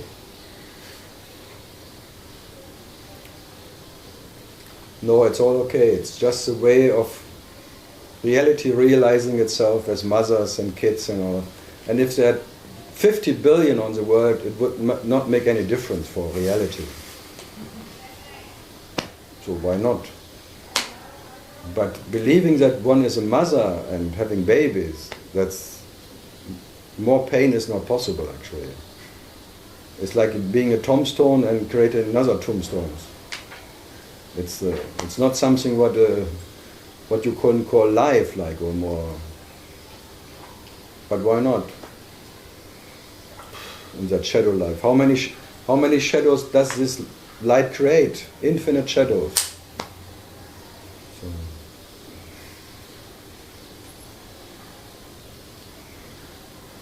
But if you make yourself depending on your happiness, that's how your kids are and you are.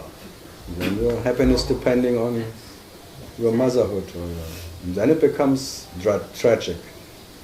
Because then it's like quite painful. I was stuck up in it now, means I am really released from that. Really?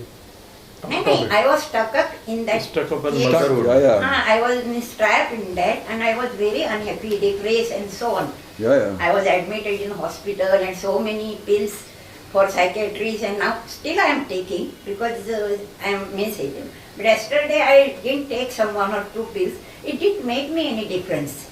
Yeah. Actually, so why the psychiatrists are giving any pills? Because they have no cure. They just... Actually, no need of pills actually. Yeah, but that makes the doctor happy.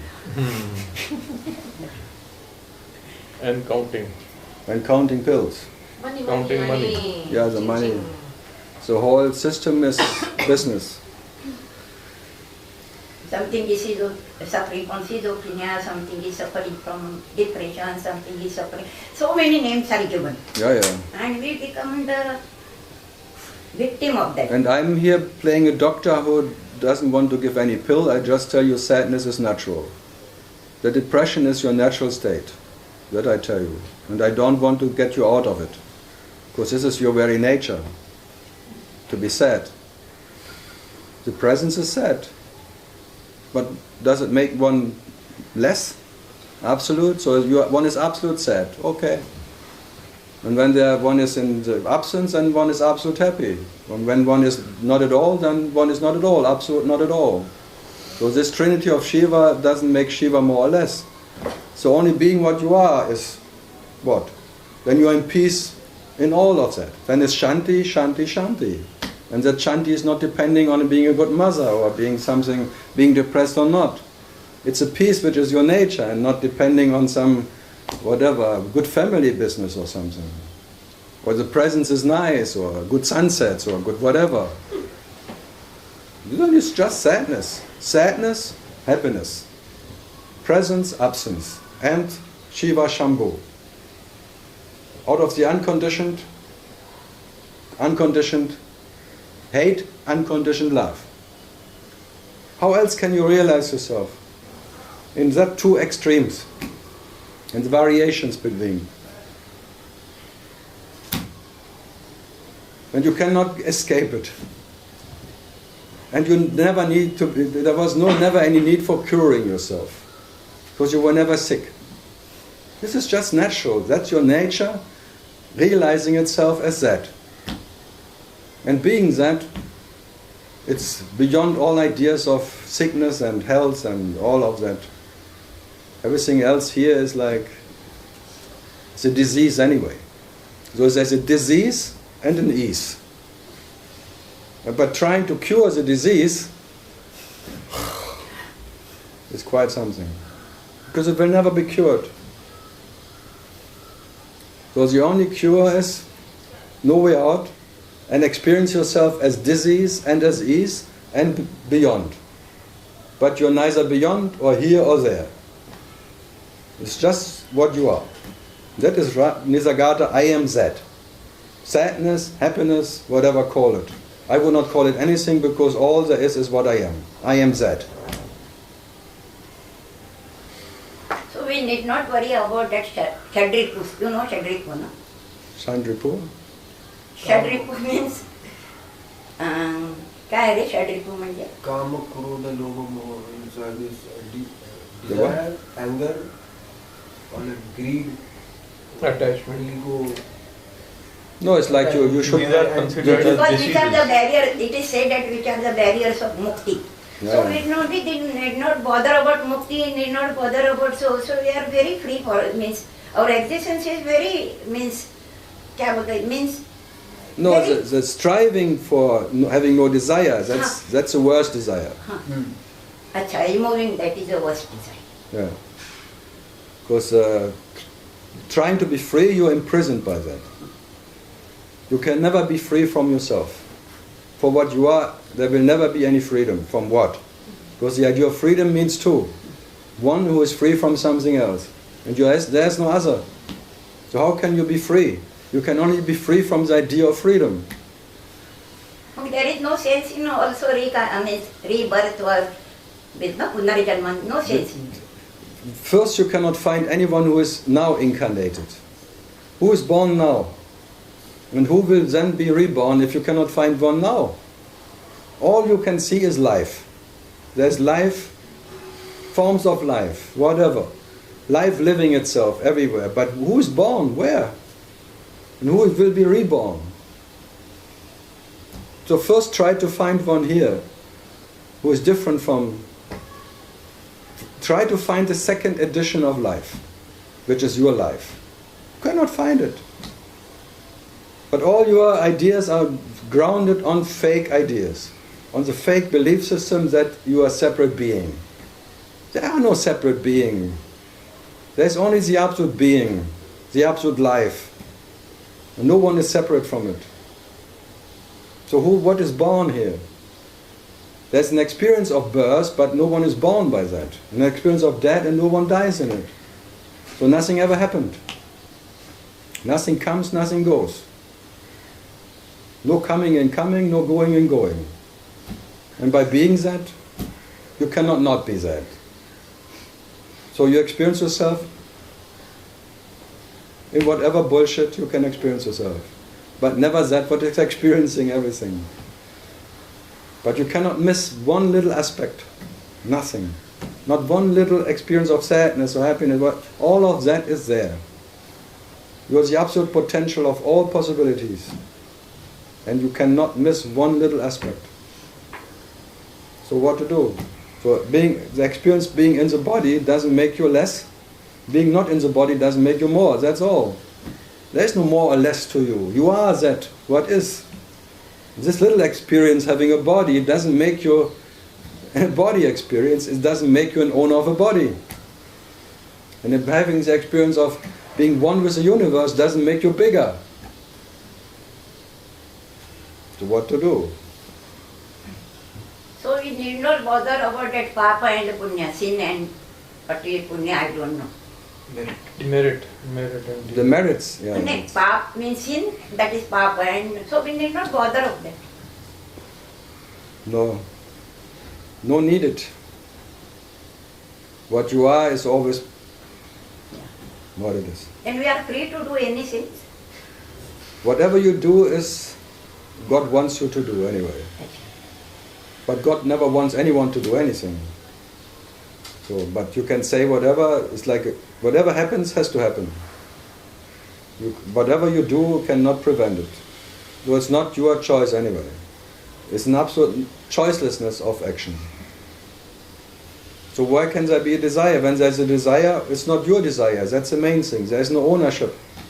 You can claim it's yours, but it's false. You never owned anything. Whatever, life is the owner of whatever is, by being life. And there is no... Still we say my life, no? You can say it, but it's false. You can say it, you can say everything, but it's not true. And this little life you can own never satisfies you. So there is no satisfaction in any ownership. Whatever you can own is shit compared to what you are. So you can own the whole universe, you're still an owner of shit. It's a relationship. So the moment you relate, you're too late. So now it's too late, then you get angry because it's too late. Because you have to relate to something. Relationship. No, the self has no relationship, not even to itself. How can it relate to anything? So we need not worry about, sometimes we say, no, we are too late, or somebody said you are too late. Some many aspects. So we need not worry about too late or too early. You are anyway too late. Yeah. Even when you are too early, you are too late. Always too late. Now it's too late. And before now, it's too early. But now it's too late. Whatever comes too late. What, Shirley? Oh, you're doing the head in. You had it in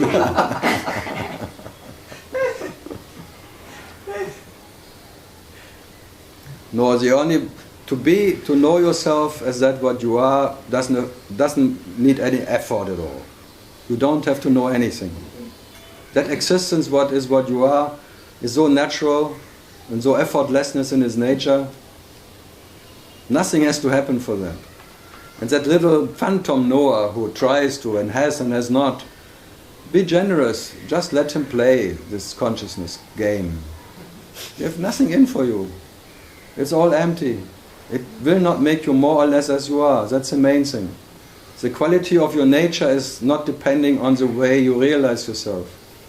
So if you realize yourself in sadness, you are not sad. If you realize yourself in happiness, you are not happy. When you realize not at all, you are not at all. So your nature is just in spite.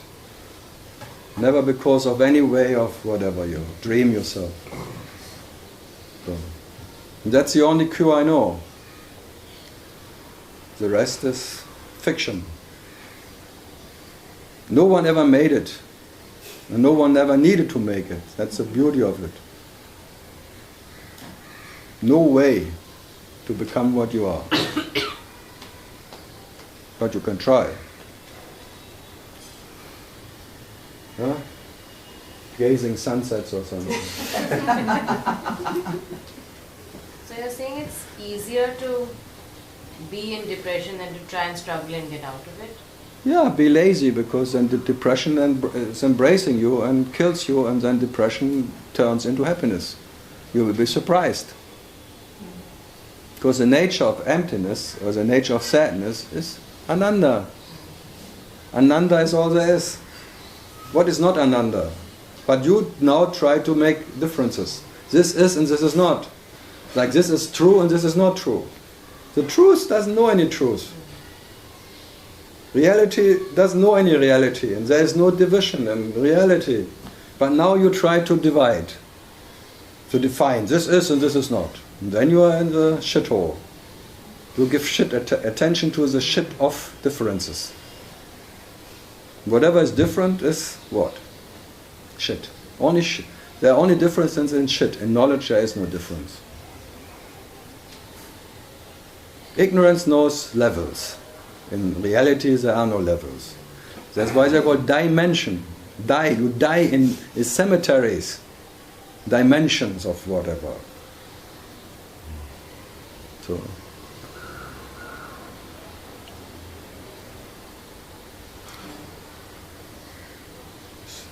not so bad. Everyone is not here anymore. 6 o'clock. Yeah. Last question. Yeah, about that I am relation. M-I-I-M. Yeah, M-I-I-M. Yeah, it's the best what it's the best what you can do in the present. In the present. In this presence. But when I was coming or in the house, I was doing it. No, in the M-I-I-M there is no story. No story. You cannot keep your story.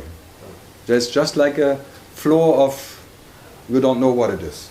There's a presence of I am or am I. But there is no one who makes a story out of it because it's uninterrupted. It's like an uninterrupted stream. You cannot make this is more I am as yesterday. So there is no more or less in it. So it's already more the quality of not more or less. It's just am I am. It's just like an uninterrupted quality. You will not find anyone there. There is no differences. There are only differences in I am somebody, I am whatever, I am different, or whatever. But in I am, there's only that what? And after a while, there is not even I am. There is just presence. In that presence, there is no differences in quality. There is no more or less in it. Then the sunset is just sunset, but you would not call it even sunset. It's just the next sip of coffee. But not like your special sunset event or your special whatever. Like an uninterrupted, like the sound. What is the yoti? Shorty. The shorty in the music, in your music. Yeah, the one sound which is always there. If you just concentrate on that, then there is no up and down. That's called peace already. So there is peace in the presence, shanti. There's only war because you're different. You want to have more, and only sunsets, and no whatever, and only that one, and only be happy, and only that one. It doesn't work, but it sounds good. So it's the best you can do in the presence, but it's maybe not good enough. Because the peace is then depending on that. Is it better to do it when going to sleep, just while there is no better or nothing. Anytime you can do whatever you do is bad. Whatever you do or don't do is bad.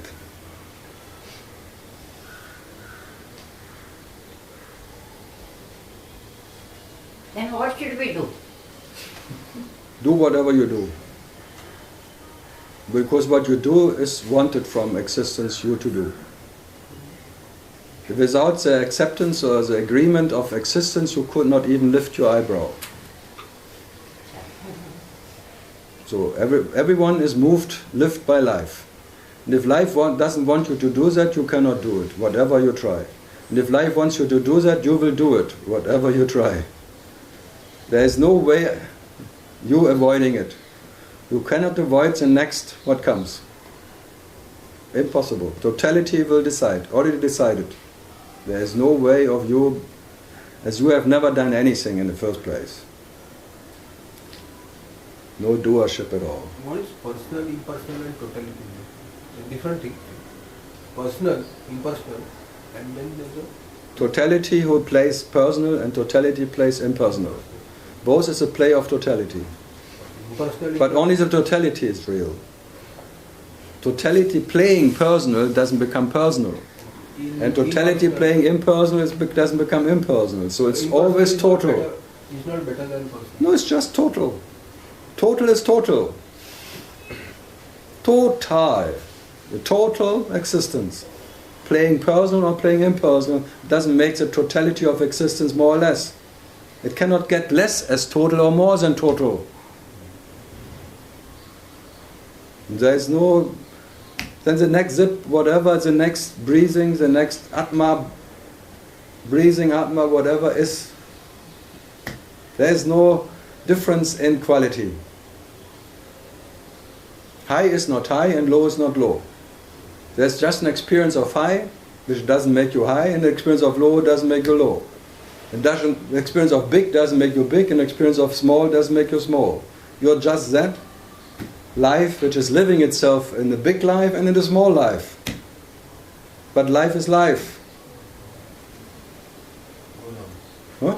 Goes on. It never goes on, that's why. It's silent. It never comes and never goes. That's called silence. Life never comes and life never goes. Life is never born and life will never die. So what is there going on? Nothing goes on. Life is. Or self is. But you try to sell fish. Because you want to catch a bigger fish. And you think a bigger fish is a better fish. It's called fishy. You become fishy. It stinks. Self and totality, same thing. Self. Different names for the absolute, totality, self, para Brahman. Something called self and non-self. What? There is a concept. The moment you say self, there is non-self. Yeah, but even the non-self is self. The self is self and the non-self is self, because there can only be a non-self when there's a self.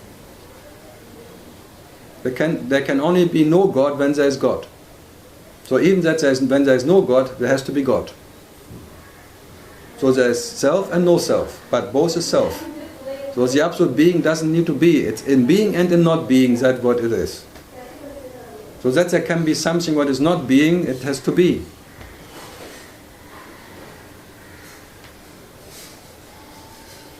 It's not for your brain. Ramana was saying that nothing happens by divine dispensation. Realize this and just keep quiet. So be that what is silent, and that is reality, and reality has to realize itself. That means everything is spirit determined. Is what? Everything is spirit determined. But for that it needs one who makes a concept out of predetermination. For me, Nisargadatta said it's a block of existence. That's just a block. Nothing happens. Nothing is ever created. So what is predestined? For that you confirm there is something who is predestined. I have no idea. It's just another concept. And if it's not predestined, it's good too, because does the absolute get less absolute when it's not, or it is? Maybe it's all random. You think the absolute is less when it's random, or it's more when it's predestined, or it's just for the brain to have a peace of mind, maybe, but for what you are, it doesn't work. It works for your little mind, maybe. You have maybe more peace in your mind by understanding everything is already predestined. Oh yes, then I am fine. Then you become a non-doer. Just to keep the brain. Therefore, who needs that? Who needs to have a quiet mind? Say it. Say it. I want to hear it. Yeah. Okay. It always has to be pronounced to experience the ridiculousness of that claim. If you don't pronounce it, it is hiding in the dark. It has to come to the light. The me wants it. The me, the me. So, what does the me want? Misery.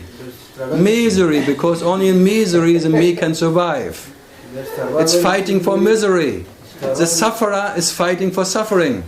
Because without suffering, the sufferer cannot survive. So even striving for happiness, he suffers. It's a technique of survival. The little one, it's not strong, it's just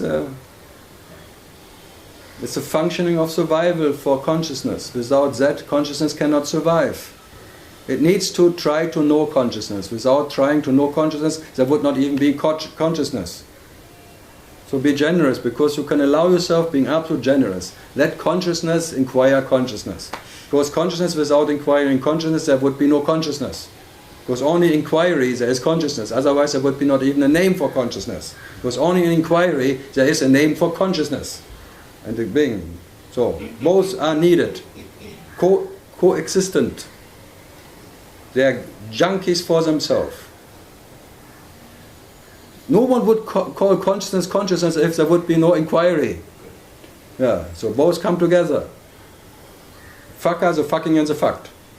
What would be the fucker without fucking? Slowly unfucked. Fucked. Yeah, whatever. Okay, see you in 1 hour. It keeps me longer than I want.